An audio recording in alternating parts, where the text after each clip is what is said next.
Welcome back. It's now time for your midday sports. Track and field is where we begin, as Jamaica's fastest man over the 100 meters this year, Akeem Blake, along with World Championship finalist Oblique Seville, have withdrawn from Saturday's fifth staging of the Racers Grand Prix at the National Stadium. TVJ Sports understands that Blake, who sped to a personal best of 9.89 seconds at the Los Angeles Grand Prix last weekend, has opted out due to fatigue. Prior to competing in LA on Saturday, the previous week, Blake took part in the Bermuda Grand Prix the week before and also complained about a rough flight back to Jamaica from Los Angeles. Meanwhile, Seville, who is the second fastest Jamaican man this year with 9.95 seconds, pulled out due to a hamstring injury. The 22-year-old has competed in 5 100 meters this season, with his last run coming on May 18 at the J3's All-Comers Meet. American Christian Coleman is now the main headline act for the event on Saturday that also includes former national champion Taekwondo Tracy and Nigel Ellis. Meanwhile, only 3 Jamaicans are down to compete at the Florence Diamond League meet in Italy on Friday, the third stop in the series. 2011 world champion Johan Blake, who finished 6th at the Rabat stop in Morocco on Sunday, lines up in the men's 100 meters where he faces world champion Fred Curley. On the back of a season's best, 54.15 in the 400-meter hurdles in Morocco, Rochelle Clayton lines up again to face Femke Bol and Shamir Little.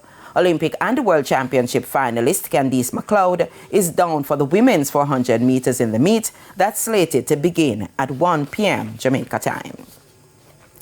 Guyanese Tej Nareen Shandapol scored back-to-back half-centuries as the West Indies A close in on victory in their third and final unofficial 4-day test against Bangladesh A in Sylhet.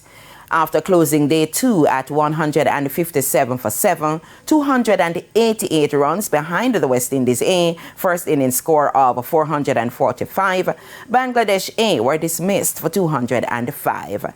Versame Pamal claimed the last 3 wickets of the Bangladesh A innings to end with 3 for 38, while Anderson Phillips had 2 for 36 and Kevin Sinclair 2 for 75. Now in their second innings, West Indies A posted 220 for 5 declared, as Shandapol was left not out on 83, the same score as his first innings. Captain Joshua De Silva made 47, while Jamaican Kurt McKenzie contributed 20.